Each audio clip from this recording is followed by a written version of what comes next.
Love has been, since the beginning of time, one of the most powerful and mysterious forces in the human experience. Poets, philosophers, artists, and scientists have spent centuries trying to decode it, understand its nature, and explain why it affects us so deeply. Yet despite all these efforts, love remains an uncharted territory, an ocean we have barely begun to explore. We constantly ask ourselves, why do we fall in love with certain people and not others? There is something almost magical about the way that, out of the thousands of faces we encounter throughout our lives, only a few manage to awaken within us that indescribable mix of emotions we call love. It seems like a random phenomenon, a whim of fate, a cosmic coincidence that defies our rational understanding. Many say it is merely chemistry, a biological reaction designed to ensure the survival of the human species. Others speak of personality compatibility, shared values, and perfect timing. The most romantic among us invoke concepts such as destiny, soulmates, and connections from past lives. Some scientists reduce the entire experience to a combination of neurotransmitters and hormones that make us feel euphoric when certain people are near us. Each of these explanations contains elements of truth, but none of them fully captures the essence of this emotional phenomenon. The truth is that beneath the surface of this seemingly impenetrable mystery, there is a fundamental reality, one that, once understood, not only illuminates our perception of love, but also deepens our understanding of ourselves. What I will share with you today is not just another theory about love, nor is it merely a personal opinion or a philosophical speculation. It is an observation that transcends cultures, eras, and human experiences. A truth so simple in its wording, yet so profound in its impact, that it has the power to completely change the way you perceive and experience love in your life. Behind every love song, behind every romantic novel, behind every story of passion and heartbreak, there are only two fundamental reasons why human beings fall in love. Two core motivations that, though rarely recognized consciously, determine who we love, how we love, and most importantly, why some relationships flourish while others wither over time.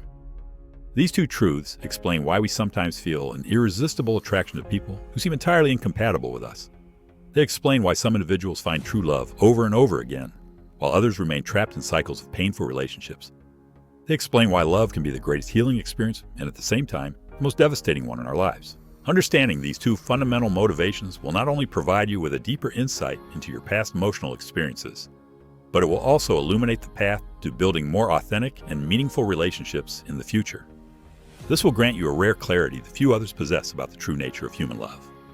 What is extraordinary about this knowledge is that it does not require years of study or special skills to understand. It only requires an open mind and a willingness to look beyond appearances, beyond the romantic narratives we have inherited, and to explore the depths of our hearts with honesty. Are you ready to discover the only two reasons why someone might fall in love with you? Are you prepared to see love not as a fairy tale, but as a mirror reflecting the deepest truths about yourself? Let us embark together on this journey into the heart of human love, a journey that, I promise, will forever change the way you understand your relationships, and more importantly, your relationship with yourself. The first and most fundamental reason why someone might fall in love with you is perhaps the most common, yet it is also the most fragile. We can call it love born out of lack. This type of love arises when someone sees in you something they feel is missing within themselves. They do not love you for who you truly are at your core, but rather for what you represent to them, for what they believe they need from you. Imagine a bowl filled with murky water. When you look into it, you cannot see your reflection clearly. Similarly, when someone loves out of lack, they do not see your true self. Instead, they see a distorted image colored by their own needs, fears, and desires. This person projects onto you qualities they wish to possess or experience, turning your presence into a remedy for their own sense of incompleteness. This mechanism of projection is neither random nor superficial. It occurs on a deep psychological level, in the hidden corners of our psyche, where our shadows and deepest longings reside. The renowned psychologist Carl Jung observed this phenomenon throughout his career, describing how human beings tend to project the unacknowledged or unaccepted parts of themselves onto others. In the context of love, this projection takes on particularly intense forms. A person lacking confidence might fall in love with someone who exudes certainty and determination. Someone feeling trapped in a monotonous life might feel irresistibly drawn to a free-spirited adventurer. A person who grew up in an emotionally unstable environment may become fascinated by someone who seems to embody strength and calm. In each case, the attraction is not to the whole person, but to the specific traits that appear to provide a solution to an inner void. Love born out of lack is characterized by its initial intensity, like a flame burning fiercely, consuming all available fuel. It may manifest as overwhelming passion, an urgent need to be with the other person. It might feel as if you have found your other half, as if you have finally become complete. But this sense of completeness is an illusion, because no human being can ever truly complete another. Over time, This type of love tends to evolve in unexpected ways. If the person who loved out of lack begins to develop the very qualities they admired in you, their need for you will gradually diminish. If they realize that you are not the perfect solution to their internal void, frustration and disappointment will start to surface. And if they find someone else who seems more capable of fulfilling their needs, the desire to move away from you will become strong. There are subtle, yet revealing signs that someone loves you out of lack. Excessive admiration, particularly for specific traits you possess, can be a clear indication. Likewise, a relationship that progresses too quickly, skipping natural stages of getting to know one another, emotional dependency, a constant need for reassurance, and irrational jealousy can all be signs of love driven by lack. Another key indicator is how uncomfortable this person feels with your flaws, especially the ones related to the qualities they idealize in you. If they love you for your strength, they may struggle to accept your moments of weakness. If they love you for your freedom, they may feel threatened when you express a need for stability. The second reason someone might fall in love with you represents an entirely different dimension of love, one that transcends need and rises toward mutual perception. This love does not emerge from emptiness seeking fulfillment, but from wholeness recognizing itself in another. We can call it love through recognition. Imagine now a lake with crystal clear water on a calm day, with no wind. When you look into it, you see your reflection with perfect clarity. This is what love through recognition feels like. The person does not project their deficiencies onto you, but sees you as you truly are. And in this clear vision, they recognize something of themselves. They do not love you because you complete them. They love you because you remind them of who they are in their deepest essence. This phenomenon has roots in what Carl Jung referred to as the knowledge of the soul. It is not merely about sharing tastes, thoughts, or superficial values, but rather a deeper recognition where two people see each other for who they truly are and feel a connection that transcends the ordinary. As if they were two musical instruments tuned to the same frequency, they begin to resonate together effortlessly, creating a natural harmony. Notice how trees grow toward the sun, not out of desperation or a sense of deficiency, but because it is in their nature to lean toward the light. They do not chase the sun anxiously. They move toward it with quiet certainty. Similarly, love through recognition flows naturally, without the drama or desperate intensity that characterizes love born out of lack. This kind of love carries the tranquility of what is real, what does not need constant justification or proof. Unlike love born out of lack, which often begins with overwhelming intensity and then fades, love through recognition starts as a quiet stream that deepens over time.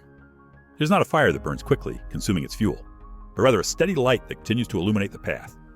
Its beginning may seem less dramatic, less cinematic, but its development possesses the solidity that comes from being built on a stable foundation. In love through recognition, we do not love the other for what they give us or for how they make us feel, but for who they are. We see their strengths and weaknesses, their virtues and shadows, and we accept their entire being. We do not idolize them, nor do we demonize them. We do not place them on a pedestal, nor do we dig a pit for them to fall into. We simply see them and recognize them. This type of love carries within it the essence of freedom that defines it so clearly. It does not seek to possess or control. It does not cling anxiously. Instead, it understands that true love means respecting the other's independence, uniqueness, and right to be their authentic self. Love through recognition does not say, "I need you to be whole," but rather, "I see you and celebrate you in your wholeness." You can recognize love through recognition. By its emotional stability, it does not go through the dramatic fluctuations of love born out of lack, nor does it fade when the beloved reveals different aspects of their personality, even those that contradict the initial image.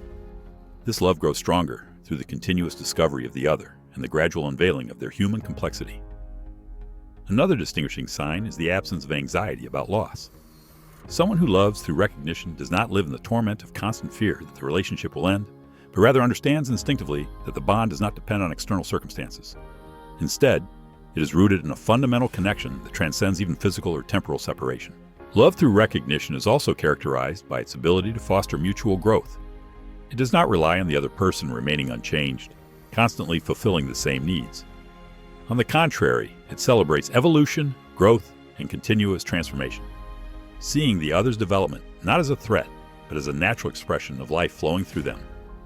This type of love is frequently found in people who have done deep inner work, who have integrated significant aspects of their shadow, and who have developed a healthy relationship with themselves. This is no coincidence, for we cannot recognize something in others unless we have first recognized it within ourselves. Love through recognition possesses an unlimited sense of time. It does not wither with the years, nor does it fade in the face of difficulties. Instead, it often grows stronger in adversity, as challenges present new opportunities for mutual recognition in unexplored dimensions of shared existence. Unlike love born out of lack, which depends on specific conditions to survive, love through recognition endures even when external circumstances change. It does not love a person for their youth, success, social status, or any other fleeting quality, but rather for their essence, for what remains constant amidst the changes of life. This form of love represents the most mature expression of our capacity for human connection. It is not perfect, nor is it free of challenges, but it provides a solid foundation for a relationship that nourishes rather than drains, liberates rather than confines, and uplifts rather than limits. At the foot of a sacred mountain where the sky meets the earth lived a sage known simply as the Wise One. No one knew his true age, but his eyes reflected the depth of someone who had contemplated the mysteries of existence through countless seasons. He possessed no material wealth and lived in a simple stone hut. Yet those who knew him said that his wisdom was worth more than all the gold in the world. To this remote place one day, a traveler arrived, a pilgrim whose face bore the marks of exhaustion, not just of the body, but of the soul. He had journeyed from distant lands, searching for answers to the questions that tormented his heart. After a strenuous ascent through the mountain's rugged paths, he finally reached the sage's dwelling. The old man welcomed him with a calm smile, as if he had been expecting him. Without asking his name or where he came from, he offered him cool water and a place to rest. The pilgrim felt grateful, but his impatience was evident. He wasted no time in revealing the purpose of his visit. With a voice trembling with emotion, he said, "I have crossed valleys and mountains searching for you. It is said that you know the secrets of the human heart, and I need to understand why love has always eluded me. I have loved deeply, given all that I have, yet every time, without exception, I end up abandoned and heartbroken. What am I doing wrong? Why can no one truly love me?" The sage gazed at the pilgrim in silence, then, without uttering a word, gestured for him to follow. The two walked together along a mountain path that rose higher and higher until they reached a small clearing where a crystal-clear lake lay, fed by the melting snow from the snow-capped peaks. "Come closer and look at your reflection in the water," the sage gestured. The pilgrim obeyed, leaning over the surface of the lake, which, like a perfect mirror, reflected his image with astonishing clarity. "What do you see?" asked the sage. "I see myself," the pilgrim answered, slightly puzzled by the apparent simplicity of the question. The sage nodded, then picked up a small stone and tossed it into the center of the lake. The water rippled, distorting the reflection, making the pilgrim's image unrecognizable. "And now, what do you see?" the sage asked again. "A blurred, distorted image. I can barely recognize myself," the pilgrim admitted. The sage smiled gently. "This is exactly how love works between humans. When someone says they love you, they're not truly seeing who you are. They're seeing a reflection, and that reflection may be clear or distorted, depending on the state of the water, which is their heart." The pilgrim listened intently, feeling as though something profound was being revealed to him. "There are only two reasons why someone falls in love with you," the sage continued. "The first, médecin, was that they see in you something they feel they lack. Like this lake, when it is disturbed, they do not see your essence clearly, but rather a distorted image shaped by their needs and deficiencies. They do not love you for who you are, but for what they believe you can give them or how you can complete their life." The sage took a handful of dry leaves and scattered them on the water's surface, which was gradually calming. This kind of love is like these leaves on the water that may appear beautiful for a while, but it is superficial, at the mercy of the wind, and in the end, it will either sink or be pushed to the shore. He waited until the water became clear again, and the pilgrim's reflection reappeared on its surface. "As for the second reason," the sage said in a calm but firm voice, "it is that the person sees something of themselves in you. Like this lake when it is still, they see who you truly are with clarity, and in that clear vision, they recognize a truth that also lives within them. They do not love you because you fill a void in them, but because they recognize in you something that resonates with their own essence." The sage pointed to the sky, where an eagle was soaring in circles above the lake. Observe how the eagle's reflection appears in the water. It does not need that reflection to fly or to be what it is, yet there is a connection, a silent recognition between the bird and its image. This is how the second kind of love is. It does not arise from need, but from recognition. The pilgrim remained silent, contemplating the lake, feeling a deep and newfound understanding taking root in his heart. If you have understood the nature of these two forms of love, then a crucial question arises. How can we cultivate relationships based on recognition rather than lack? The answer does not lie in techniques of seduction, nor in strategies to attract a certain kind of person, the sage continued. Rather, in a paradoxical way, it lies in ceasing to seek love externally and instead beginning to cultivate it within ourselves. Transformation begins when we accept a fundamental truth. No external relationship can fill an internal void. As long as we search for solutions to our sense of lack in others, we will continue to attract love based on need. Only when we develop a sense of inner fulfillment do we create the space for love based on recognition to grow. This journey of transformation is not immediate, nor does it follow a straight path. It is a journey of self-discovery, one that calls us to honestly examine our shadows to acknowledge our wounds, and to take responsibility for our own happiness. It requires courage, because it means letting go of the illusion that someone else can save us or complete us. Observe the moon in the night sky. It makes no effort to shine. It does not beg the ocean to respond to its influence, nor does it seek admiration from those who gaze upon it. It simply exists in its fullness. And this quiet existence generates a natural attraction. The entire ocean moves in harmony with its energy, without the moon needing to do anything other than be itself. In the same way, when we stop desperately chasing love and instead begin to nurture our inner light, we become beings who naturally attract relationships based on recognition. Not because we seek to attract them, but because our inner wholeness resonates with the wholeness of others. This inner growth requires learning to be at peace with our solitude, to see it not as a painful emptiness, but as a sacred space for connection with ourselves. It demands building a loving relationship with ourselves, acknowledging both our light and our shadows. It also calls for healing the wounds of the past that make us seek in others what we believe we lack. When a person completes this inner work, their energy changes. They no longer emit the frequency of need, but that of abundance. They no longer seek someone to save them, but someone to share with. They no longer fear solitude, but honor it as an essential part of the human experience. And this transformation is precisely what opens the door to love based on mutual recognition. The most beautiful paradox of this path is that when we no longer need love to feel complete, we become more ready to experience it in its highest forms. When we stop begging for affection, we attract true connections. And when we no longer fear abandonment, we create space for liberating relationships. It is not about becoming perfect beings or eliminating all weaknesses, but about finding wholeness even in our imperfect humanity. To become like the clear lake, where love can reflect in its purest form, not as a remedy for our deficiencies, but as a recognition of our shared essence. On this journey of understanding, we arrive at a transformative truth. Love is not something to be pursued, but something to be reflected. It is not a destination to reach, but a mirror that reveals who we are in every moment of our existence. We have explored the only two reasons why someone may fall in love with you, either because they project their needs and deficiencies onto you, or because they recognize in you a reflection of their own essence. And we have seen how the first kind of love, despite its intensity, carries within it the seed of its own demise, while the second has the potential to flourish and deepen over time.